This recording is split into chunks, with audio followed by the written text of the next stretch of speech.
they would have been able to stay on if expansion were in place. And so this slippage of the budget and not getting authority is having a real impact on folks. But I mean, honestly speaking, I mean, have you gotten anywhere with the idea of separating this? I mean, because I know in the past Republicans have not seemed on board with that. But have you gotten any indication that's a possibility at least? You know, I have been working closely with the General Assembly. I know that they are passionate about trying to make a difference for folks. I know they're very focused on getting the budget done. My hope is that now that they've continued to slide on the budget, that they'll consider decoupling more seriously, recognizing the impacts. But look, there are other real important things in the budget too that'll make a difference in people's lives that they also need to get done. You know, I'm particularly concerned about rural health in North Carolina. We know that folks in rural communities are 3 to 4 times as likely to be uninsured. We've seen nearly a dozen rural hospitals close over the last decade in North Carolina, in part because we didn't have Medicaid expansion. We know that rural communities are struggling with opioids and with healthcare workforce issues. Much of what was in the budget from a healthcare perspective would have a real and positive impact on those communities. So, you know, I'd say let's get to work. Let's get authority for expansion clear so we can move forward here, and let's get this budget done and invest in North Carolina. Folks need it. You touched on it, but okay, say we miss the October 1st deadline, then explain what we miss out on at that point and what it means for your timeline moving forward. So if we miss the September 1 authority moment, is likely, depending on how far we slide, that we may need to go live December 1, but it could be well into 2024. And that has a real impact on people. So right now, about 9,000 people are losing their coverage each month who would have been able to stay on had expansion been in place already.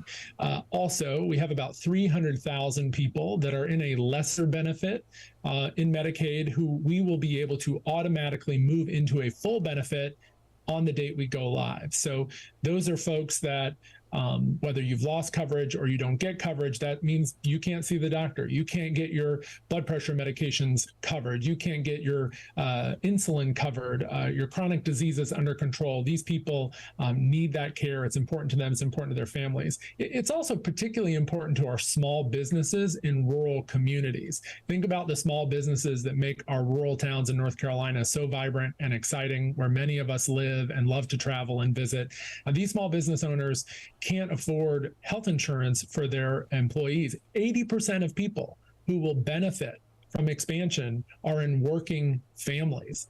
This is a huge investment in rural communities and in working families. While I have you, I want to ask you about COVID as kids go back to the classroom this fall. How is your office treating this? Is it now treating it like it would any other common, issue out there, like the flu or anything like that? Or are you still treating this as a different sort of game? COVID is a disease that is here with us and will continue to have case numbers rise and fall, much like RSV and flu and other respiratory illnesses. We are seeing a period of time right now where viral transmission is increasing over the last several weeks, much like we have had other summer surges. First and foremost, our most powerful tool to prevent illness is vaccination. And so folks should be up to date on their vaccines, have tests available to you. At-home rapid tests are a quick way for you to know if your sniffles are COVID or something else, so you can keep yourself away from others, keep yourself healthy. And also, I want folks to know that treatment is widely available now. And so ask your healthcare provider about whether treatment is right for you. We suspect that we'll have from the CDC approvals on a updated booster later in September that is tailored to the most recent variants for COVID-19. And that's going to be much like you get an annual flu shot, an important investment in your health at that time. So we'll continue to see these variants rise and fall. Finally, this week, the FDA changing guidelines to allow men who have sex with other men to donate blood. This has been a controversial topic.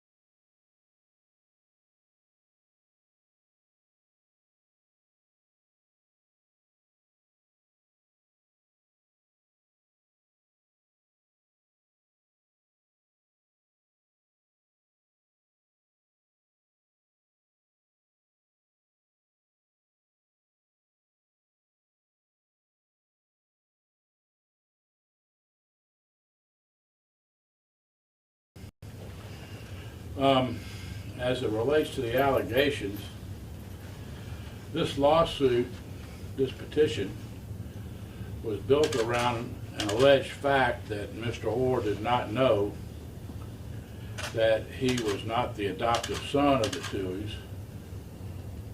but rather there was a conservatorship. He alleges he just found that out in February of 2023. Fact of the matter is, he wrote a book in 2011. In 2011, he acknowledged in that book on 3 separate occasions in that book that there was in fact a conservatorship. The Tuohys have treated him and taken him in like a son. They have fed him, they have clothed him, they sent him to school, they made certain he had an automobile. They've done for him like they've done for their other children. And I think Sean said it best, that he still loves him today at age 37 like he did when he was 16. I am at a loss, as is Mr. Parise and Mr. Singer and everybody else associated with the Tuohys, as to why or how he has come to the position he's come to, but he has. Court of law is no place to play. This is basically a lawsuit. As it relates to a conservatorship, that order was entered in December 7th, 2004. National Signing Day that year, the following year, was in February. It was on February the 2nd of 2005. So he had a pretty short window. We all know that Oher was a tremendous lineman, great player, great history that he's made for himself on the football field. At the time, and I might be wrong about this, you might check the stats, you sports guys, I think there were 3 schools in the running. Came down to Ole Miss, Tennessee, and LSU. And I could be wrong about that. I wouldn't put my hand on the Bible and swear that, but I think that's right. The only way, given the NCAA rules at the time, back in 2005, that he could sign with Ole Miss, is he became, according to the NCAA, as part of the family. They sought legal counsel, and basically they wanted to give him the opportunity to choose wherever he wanted to go, including Ole Miss. He was not told to go to Ole Miss. That was his choice. But in order to get that done, they had to make him, as I say, part of the family. That's the route they chose. You had a very short period of time between the time that occurred and National Signing Day. And I think the rest is history as it relates to football. With that, I'm going to ask Mr. Parise, my dear friend and colleague, to make a few comments. One of the things that needs to be kept in mind in this particular case, when we're talking about a conservatorship, we're not talking about high-profile Hollywood cases. We're talking about a family trying to help someone in need. The Tuohys did not control any of Mr. Oher's finances. Mr. Oher picked his own agent. When he signed pro, Mr. Oher signed his own contract and negotiated it through his agents. In fact, he went through a total of 3 agents. The Tuohys had recommended one agent, but he decided to go with another one. He became dissatisfied with that agent, hired another one, became dissatisfied with that agent, and then hired another agent that was recommended by the Tuohys. They did not share in his monies. They did not control any shoe contracts, anything of that nature. The Tuohys treated him like a son. They loved him. And believe you me, there are more expenses to college than just getting a scholarship. And they provided not only financially, but the love and affection that parents should give. And they were able to give it. They don't need his money. They've never needed his money. Mr. Tuohy sold his company for $220 million. He didn't need Mr. Oher's money. This is a sad day. It's devastating to the family, and we hope that it doesn't have a chilling effect on others who want to help needy individuals. Questions? Mr. Singer said in a statement yesterday that Oher has previously done this and read negative press on the family if they didn't give him $15 million. Can you speak about that and kind of what happened with that before? Well, simply we believe that to be correct and will be shown in court through text messages. Who was representing the Tuohys at the time when it was going on, do you know? I was. So can you speak a little more how that got disposed of? Is it still going on? What happened in that matter? I don't understand your question. So I mean, so how did that eventually, when he came before and threatened this money and threatened the negative We press? said we're not going to be strong-armed. We haven't done anything. We're not going to be extorted. Why wasn't the conservatorship ended earlier?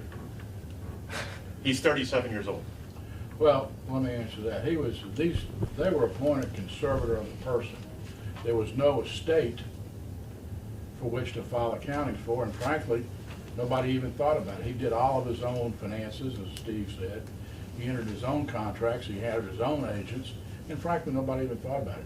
The Tuohys have said on the record more than once since this started some 48 hours ago, they'll be glad to enter whatever order they want to terminate the conservatorship. Why wasn't he adopted back then? It didn't make any difference to the Tuohys. There was one way, there was one thing to accomplish, and that was to make him part of the family so that the NCAA would be satisfied, because Sean would have been a booster of the university. We've all seen that with our own University of Memphis and Coach Hardaway, but that was the reason. Daniel Wilkerson, Fox 13. Can you give me an estimate as to how much money the Tuohys have made off of The Blind Side, the movie, versus how much Oher has made off of that movie? Go ahead, Steve. Well, they've all, each member of the family has received the same amount of money. So imagine a pie divided by 5, okay? We estimate each person received $100,000, each person in the family. Including Mr. Oher? Correct. Including Mr. Oher. And Correct. That money, did it come directly to the Tuohys and then they divvied it up and gave Mr. Oher his portion? That's correct. Let me go on to amplify that. After, as we know, in 2004, in those years as an NCAA athlete, he couldn't earn any job. He was straddled by the NCAA rules. So after that was over, Tuohy offered to CCA, I think it's called, we'll go ahead and send Michael's check directly to him. Well, they had to do a whole rigmarole. They confronted Michael with it. He suggested just leave it like it is. And every time Sean would get a check, he'd take a picture of it, he'd send it to Michael and send him a check. So Michael got every dime he had coming. And they paid the taxes on it for him. Isn't that something? So when it comes to a trust fund set up for Michael's children, are there multiple trust funds set up? There was mention of that in, I believe, the statement given by the attorney for the family. There was one trust fund set up for Michael Jr. By the Tuohys, Tuohys. because Michael Oher would not accept the checks. Why do you think Michael Oher has made these allegations? What do you think is behind it? We don't know. One thing I wanted to ask, I was talking to a lawyer earlier today. Typically, when a conservatorship is set up, there's a GAL, or I think it was called guardian ad litem, to help act as a point person for people like Michael. But there wasn't any mention of that in the petition. What is this true? Was there no GAL? It's funny you asked that. We were just looking at that. The GAL was waived by Judge Bennett. He waived the requirement of a GAL.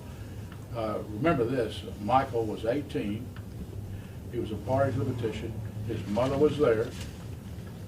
And Judge Bennett saw fit to waive the appointment of a guardian ad litem. What has the relationship been like between Michael and the Tuohys in more recent years? Have they been in close contact? Has he still been quote unquote part of the family, or have they been a little more estranged? Oh, No, he's been estranged since then, probably for the last 10 years or so, and becoming more and more vocal and more threatening.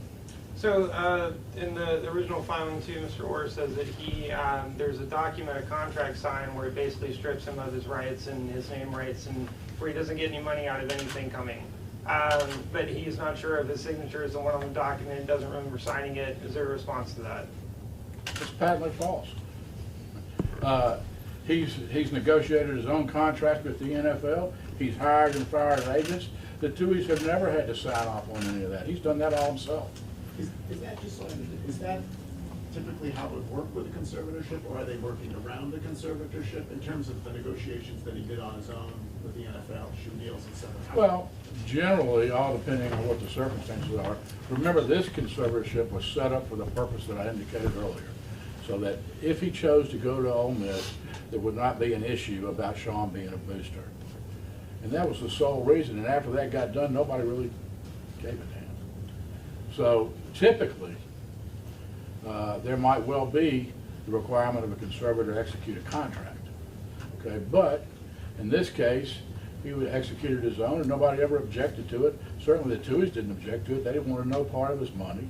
They would have done anything to help him had he needed them to. But he negotiated his own deals and made his own money, and I think he made $35 million playing right tackle in football.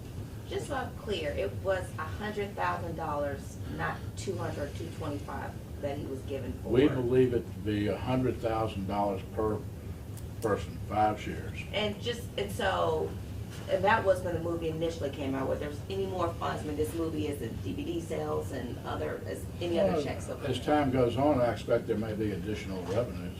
So how much revenue did the Tuohys make off appearances? Did we do? As I indicated, $100,000 per person, approximately. I'm guessing at it, but it's right around that number. But that was for the contract. They also got 2.5% of the net proceedings, right? So That's where the money comes from. Okay. So the 100,000 is both the initial, whatever, is 14,000, or whatever that was, plus you're estimating, if you, all the checks that have come total 100,000. Yeah, remember, this is 48 hours old, so I don't have the numbers at the tip of my tongue, but that's... It's over the span of time. Yeah, I believe that to be correct. And the reason why we didn't have this come more to the forefront earlier when the movie came out, because a big part of that was that he was adopted. Why was this now just coming? I didn't understand your question. What did you say? So one thing that some of my coworkers were wondering is that a big part of the movie made it seem like he was adopted, and that was a big part of it. Why did it take so long from when that was going around and when that was making money to the conservatorship coming out even in 2011? Well, even in the movie, I think there were reference to a conservatorship. I don't think there was a reference to an adoption in the movie. But to your point, they always treated him as a son. They took him into the family. They did all the things that you would do for a son. So, why 2023 when he acknowledged in 2011 that there was a need of conservatorship? You'll have to ask Mr. Oher that. So Mr. Oher also, in addition to ending the conservatorship, it looks like he's also looking to get, kind of back pay from what he thinks he's owed over time. Has he presented a figure to the Tuohys as to what he's looking for? No. Would you be willing, in addition to dissolving the conservatorship, accounting of? Yeah, he's asked for an accounting. That'll be a pretty simple process, I expect. Would you mind taking a step closer to the microphones? We're having this conference hearing. My wife tells me I'm too loud to start with. So what comes next? Is this? It sounds like you're not going to fight ending this conservatorship. No, we're glad. If that's what he wants to do is terminate it, we're glad to do so. As a matter of fact, it is our intent to offer to enter into a consent order as it relates to the conservatorship, and then if they have other issues, we'll deal with them. How long would that take to get that order put in and signed and we're done with this? shouldn't be long. What does it mean? Talking a week, talking 2 days? Look, in this business, what I tell you, it takes a week, may take a month, I can't tell you. Do you think at any point we will hear directly from the Tuohys? Possibly somewhere down the line, but I mean, look, these people are truly devastated. I mean, this was their son. This was somebody they treated as a son who has made public these allegations that are just ludicrous. So I can't stand in their shoes, but I can only imagine the devastation they must feel. Michael has never, up until now, ever made any, I'm wondering if he's made any effort before now to, has he ever broached the subject of dissolving the conservatorship or, anything ever before now? Not to my knowledge. Of course, he alleges he didn't know about it until February 23rd. Whatever that's worth. Questions, anyone? Steve made me get y'all cookies. They're back there. Please take them. Well, I mean, y'all have to eat too. So if there are no further Can you questions, just say and spell your name for me, please? Just spell it. Fishman. Steve, That's what my father told me. Steve, if you could do that as Just well. say and spell your name for me. Stands. Farese, F-A-R-E-S-E.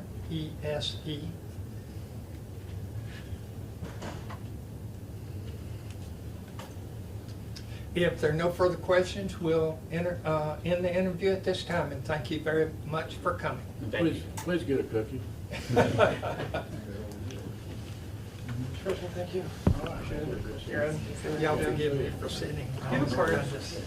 My legs won't work. No problem. It's better than me Thanks for knocking your over help, the... Adrian. Well, this morning, folks are still recovering from last Monday's historic storm. Hundreds of thousands across the state left without power. A lot of those outages caused by trees falling over onto transmission lines. So 1 week later, viewers are asking us, why don't these utility companies just bury those underground lines so we can avoid this problem every time it storms? Well, Wake Up Charlotte's Megan Bragg verifies.